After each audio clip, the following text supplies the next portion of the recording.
জানিয়ে দেব এই মুহূর্তে হাতে পাওয়া সর্বশেষ গুরুত্বপূর্ণ আপডেট বাংলা সংবাদ। শুরুতেই থাকছে পাহাড়ি বাঙালি বিভাজন বন্ধের আহ্বান এবি পার্টির। পাহাড়ে গণপিটুনি বা বিচার বহির্ভূত সব হত্যাকাণ্ডে নিন্দা জানিয়েছে আমার বাংলাদেশ পার্টি। পাহাড়ি বাঙালি বিভাজন বন্ধ করবার আহ্বানও জানিয়েছেন তারা। এ সময় এবি পার্টির পক্ষ থেকে বক্তব্য তুলে ধরেন আসাদুজ্জামান ফুয়াদ। তিনি বলেন, অপরাধী যেই হোক তাকে ন্যায্যতার ভিত্তিতে বিচারের আওতায় আনতে হবে। দেশের নাগরিকদের মৌলিক অধিকারগুলো রক্ষা করা হচ্ছে রাষ্ট্রের প্রধান দায়িত্ব, সেটা যেন অগ্রাধিকারের বাইরে চলে না যায়। এবারে জানাবো নিউ ইয়র্কের পথে ডক্টর ইউনূস। অন্তর্বর্তী সরকারের প্রধান উপদেষ্টা ডক্টর মোহাম্মদ ইউনূস জাতিসংঘের সাধারণ পরিষদের অধিবেশনে যোগ দিতে যুক্তরাষ্ট্রের নিউ ইয়র্কের উদ্দেশ্যে রওনা দিয়েছেন। সোমবার ভোর 5:45 কাতার এয়ারলাইন্সের একটি ফ্লাইটে সফর সঙ্গীদের নিয়ে তিনি হজরত শাহজালাল আন্তর্জাতিক বিমানবন্দর ছেড়ে যান। প্রধান উপদেষ্টা হিসেবে দায়িত্ব নেবার পর ডক্টর ইউনূসের এটাই প্রথম বিদেশ সফর। জাতিসংঘের সাধারণ পরিষদের ৭৯তম অধিবেশনে তিনি ২৭ সেপ্টেম্বর বক্তৃতা রাখবেন। জানাবো নিরপেক্ষ নির্বাচন অনুষ্ঠানে বর্তমান সরকারকে সব ধরনের সহযোগিতা করতে চাই ববি হাজ্জাজ। বর্তমান অন্তর্বর্তীকালীন সরকারকে সব ধরনের সহযোগিতা করতে চান উল্লেখ করে এনডিএম চেয়ারম্যান ববি হাজ্জাজ বলেছেন, একটি অবাধ এবং নিরপেক্ষ নির্বাচন অনুষ্ঠানের জন্য বর্তমান অন্তর্বর্তীকালীন সরকারকে যৌক্তিক সময় পর্যন্ত আমরা সব ধরনের সহযোগিতা করতে প্রস্তুত। কোনোভাবেই বর্তমান সরকারকে ব্যর্থ হতে দেওয়া যাবে না। এদিকে নতুন মামলায় গ্রেপ্তার সাবেক আইনমন্ত্রী আনিসুল ও মামুন। রাজধানীর খিলগাঁও থানার একটি হত্যা মামলায় সাবেক আইনমন্ত্রী আনিসুল হক এবং উত্তরা পশ্চিম ও খিলগাঁও থানার পৃথক দুই হত্যা মামলায় সাবেক আইজিপি চৌধুরী আব্দুল আল মামুনকে গ্রেপ্তার দেখিয়েছেন আদালত। সোমবার সকাল ৮টার দিকে তাদের গ্রেপ্তার করে ঢাকার চিফ মেট্রোপলিটন ম্যাজিস্ট্রেট আদালতে হাজির করে পুলিশ। এরপর তাদের গ্রেপ্তার দেখানোর আবেদন করেন মামলার তদন্তকারী কর্মকর্তা। শুনানি শেষে ঢাকার মেট্রোপলিটন ম্যাজিস্ট্রেট মোহাম্মদ নুরুল হুদা চৌধুরী তাদের গ্রেপ্তার দেখানোর আবেদন করেছেন। জানিয়ে দেব এবার প্রকাশ্যে ঢাবি ছাত্র শিবিরের সাবেক সভাপতি সিকবাতুল্লাহ। ঢাকা বিশ্ববিদ্যালয় ছাত্র রাজনীতি নিষিদ্ধের ইস্যুতে যখন আলোচনা তুঙ্গে, তখন দীর্ঘদিন ক্যাম্পাসে সাংগঠনিক কার্যক্রম না চালাতে পারা ইসলামী ছাত্র শিবিরের নেতারা প্রকাশ্যে আসছেন। বৈষম্য বিরোধী ছাত্র আন্দোলনের কোটা সংস্কার ইস্যু থেকে শুরু করে শেখ হাসিনার পতনের পেছনে বড় ভূমিকা ছিল ছাত্র শিবিরের ঢাকা বিশ্ববিদ্যালয় শাখার। গতকাল ছাত্র আন্দোলনের অন্যতম সমন্বয়ক ও ৯ দফার ঘোষক আব্দুল কাদের বিষয়টি সামনে আনেন। এবং সর্বশেষ জানাবো আন্তর্জাতিক সংবাদ। ইসরায়েলের নৃশংস হামলায় নিহত আরও ৪০ ফিলিস্তিনি। ফিলিস্তিনের গাজায় ইসরায়েলি বর্বর হামলা যেন থামছেই না। গাজা জুড়ে বেশ কয়েকটি জায়গায় হামলা চালিয়ে আরও ৪০ ফিলিস্তিনিকে হত্যা করা হয়েছে। ইসরায়েলি আক্রমণ গাজাকে ধ্বংসস্তূপে পরিণত করেছে। গাজায় পর্যন্ত নিহত হয়েছেন ৪১,৪৩০ জনেরও বেশি।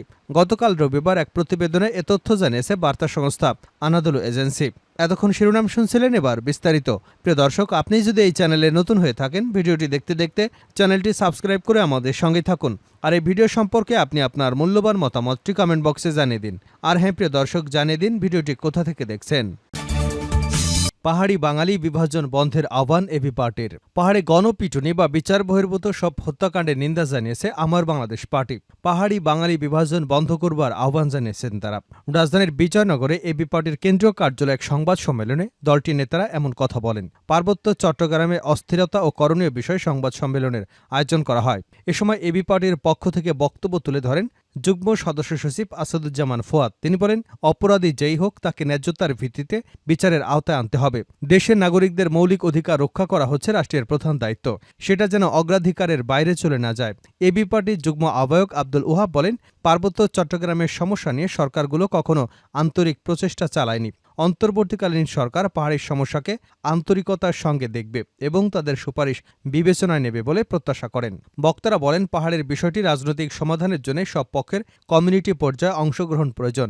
বিদেশি ষড়যন্ত্রের ব্যাপারে সতর্ক থাকার পাশাপাশি নিরাপত্তা বাহিনীকে আন্তর্জাতিক মানবাধিকার নিশ্চিত করতে হবে। পরিস্থিতির স্থায়ী সমাধানের জন্য ন্যায় কমিশন গঠনের পরামর্শ। নিউ ইয়র্কের পথে ডক্টর ইউনূস। অন্তর্বর্তী সরকারের প্রধান উপদেষ্টা ডক্টর মোহাম্মদ ইউনূস জাতিসংঘের সাধারণ পরিষদের অধিবেশনে যোগ দিতে যুক্তরাষ্ট্রের নিউ ইয়র্কের উদ্দেশ্যে রওনা দিয়েছেন। সোমবার ভোর ৫:৫ কাতার এয়ারলাইন্সের একটি ফ্লাইটে সফর সঙ্গীদের নিয়ে হজরত শাহজালাল আন্তর্জাতিক বিমানবন্দর ছেড়ে যান তিনি। প্রধান উপদেষ্টা হিসেবে দায়িত্ব নেবার পর ডক্টর ইউনূসের এটাই প্রথম বিদেশ সফর। জাতিসংঘের সাধারণ পরিষদের ৭৯তম অধিবেশনে তিনি ২৭ সেপ্টেম্বর বক্তৃতা করবেন। এর আগে জাতিসংঘের বিভিন্ন ফোরামে দায়িত্ব পালন করা নোবেল বিজয়ী এই অর্থনীতিবিদ এবার নতুন রূপে হাজির হচ্ছেন। বাংলাদেশের সরকার প্রধান হিসেবে সেখানে গণতন্ত্র ও শান্তির বার্তা নিয়ে যাচ্ছেন তিনি। দ্বিতীয় বিজয়ের নতুন যাত্রায় গণতান্ত্রিক মূল্যবোধ ও সুশাসন এবং অর্থনৈতিকভাবে সমৃদ্ধ বাংলাদেশ গড়ে তুলতে অন্তর্বর্তী সরকার নির্বাচন ব্যবস্থা সহ অন্যান্য ক্ষেত্রে যেসব সংস্কার কর্মসূচি হাতে নিয়েছে তা ড. ইউনূসের বক্তব্যে তুলে ধরা হবে। বিশ্ব বরেণ্য এই গুণী ব্যক্তিকে বরণে দেশের সরকার প্রধান এবং উন্নয়ন সংস্থার শীর্ষ ব্যক্তিরাও অধীর আগ্রহে রয়েছেন। পররাষ্ট্র মন্ত্রণালয় সূত্রে জানা গেছে, দেশে জুলাই অগাস্টে সংগঠিত বৈষম্যবিরোধী ছাত্র আন্দোলনের প্রেক্ষাপট এবং ছাত্র জনতার গণঅভ্যুত্থানে বীরত্বগাথা ৭৯তম অধিবেশনের ভাষণ তুলে ধরবেন ড. ইউনূস। একই সঙ্গে রাজনৈতিক পট পরিবর্তনের পর রাষ্ট্র মেরামতের জন্য অন্তর্বর্তী সরকারের নেওয়া সংস্কার কার্যক্রম বিশ্ববাসীর সামনে উপস্থাপন করবেন প্রধান উপদেষ্টা। এর আগে অধিবেশনের ফাঁকে মার্কিন প্রেসিডেন্ট জো বাইডেন বাংলাদেশের অন্তর্বর্তী সরকারের প্রধান উপদেষ্টা ড. মোহাম্মদ ইউনূসের সঙ্গে দ্বিপাক্ষীয় বৈঠক করতে যাচ্ছেন। গত ৩ দশকে বাংলাদেশের কোনো রাষ্ট্র বা সরকার প্রধানের সঙ্গে এমন বৈঠকের এটাই প্রথম। সবকিছু ঠিক থাকলে নিউ ইয়র্কে স্থানীয় সময় ২৪শে সেপ্টেম্বর দুপুরে জাতিসংঘ সদর দপ্তরে বাংলাদেশ এবং যুক্তরাষ্ট্রের শীর্ষ নেতাদের এই বৈঠকে বসার কথা রয়েছে। জো বাইডেনের সঙ্গে বৈঠকের পাশাপাশি ইউরোপীয় কমিশনের প্রেসিডেন্ট উর্সুলা ভন ডার লিনের সঙ্গেও বৈঠক করবেন ড. ইউনূস। এছাড়া বিশ্বব্যাংকের প্রেসিডেন্ট অজয় বাঙ্গা এবং আন্তর্জাতিক মুদ্রা তহবিলের ব্যবস্থাপনা পরিচালক ক্রিস্টালিনা জর্জিয়েভা বাংলাদেশের অন্তর্বর্তী সরকারের প্রধান উপদেষ্টার সঙ্গেও দেখা করবেন। নিরপেক্ষ নির্বাচন অনুষ্ঠানে বর্তমান সরকারকে সব ধরনের সহযোগিতা করতে চাই। বর্তমান অন্তর্বর্তীকালীন সরকারকে সব ধরনের সহযোগিতা করতে চান উল্লেখ করে এনডিএম চেয়ারম্যান ববি হাজ্জাজ বলেছেন, একটি অবাধ ও নিরপেক্ষ নির্বাচন অনুষ্ঠানের জন্য বর্তমান অন্তর্বর্তীকালীন সরকারকে যৌক্তিক সময় পর্যন্ত আমরা সব ধরনের সহযোগিতা করতে প্রস্তুত। কোনোভাবে বর্তমান সরকারকে ব্যর্থ হতে দেওয়া যাবে না। বনানী চেয়ারম্যানের কার্যালয়ে আয়োজিত এক সংবাদ সম্মেলনে তিনি এসব কথা বলেন। এনডিএম চেয়ারম্যান বলেন, বক্তব্যের শুরুতে আমি গভীরভাবে শ্রদ্ধাভরে স্মরণ করছি ছাত্র জনতার আন্দোলনে যারা শহীদ হয়েছেন, আহত এবং অঙ্গহানি হয়েছেন তাদের প্রত্যেকের অবদানকে।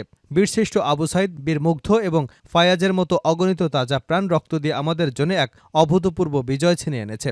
এই বিজয় আওয়ামী ফ্যাসিবাদ এবং তাদের দোসর বাদ দিয়ে পুরো বাংলাদেশের জনগণের। তিনি বলেন, পরাজিত আওয়ামী ফ্যাসিস্ট শক্তির দোসর শেখ হাসিনার সরকারের লজ্জাজনক পতনের পর থেকেই প্রতি বিপ্লবের জন্য নানা অপচেষ্টা করছে। সচিবালয় এবং মাঠ পর্যায়ে প্রশাসনে আওয়ামী ফ্যাসিবাদদের লুটেরা কর্মকর্তারা এখনও নানা ষড়যন্ত্রে লিপ্ত রয়েছেন।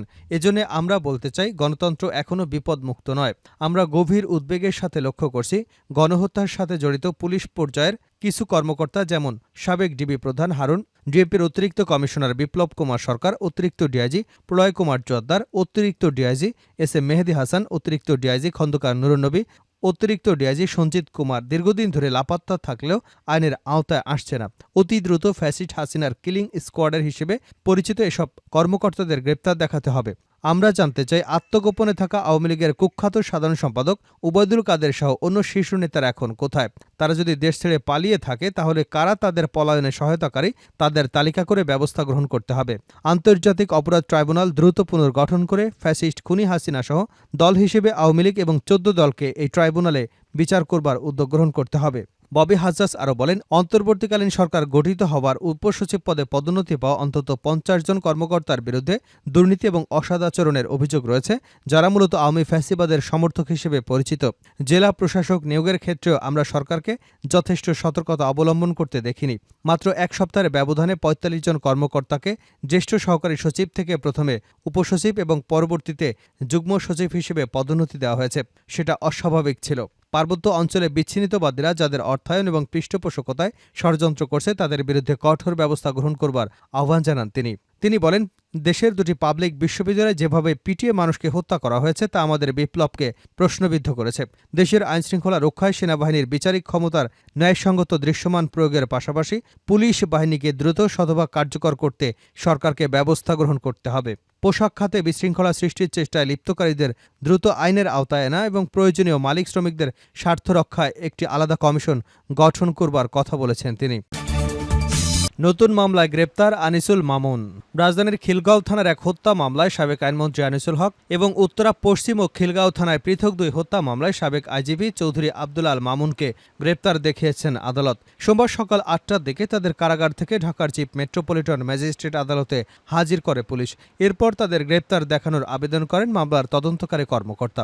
শুনানি শেষে ঢাকার মেট্রোপলিটন ম্যাজিস্ট্রেট মোহাম্মদ নুরুল হুদা চৌধুরী তাদের গ্রেপ্তার দেখানোর আবেদন মঞ্জুর করেন। গত ১৩ আগস্ট গোপন তথ্যের ভিত্তিতে নৌপথে পলায়নরত অবস্থায় রাজধানীর সদরঘাট এলাকা থেকে সাবেক আইনমন্ত্রী আনিসুল হককে গ্রেপ্তার করা হয়। ১৪ আগস্ট নিউমার্কেট এলাকায় দোকান কর্মচারী শাহজাহান আলীকে হত্যার অভিযোগে করা মামলায় তার ১০ দিনের রিমান্ড মঞ্জুর করেন ঢাকার মেট্রোপলিটন ম্যাজিস্ট্রেট মামুনুর রশীদ।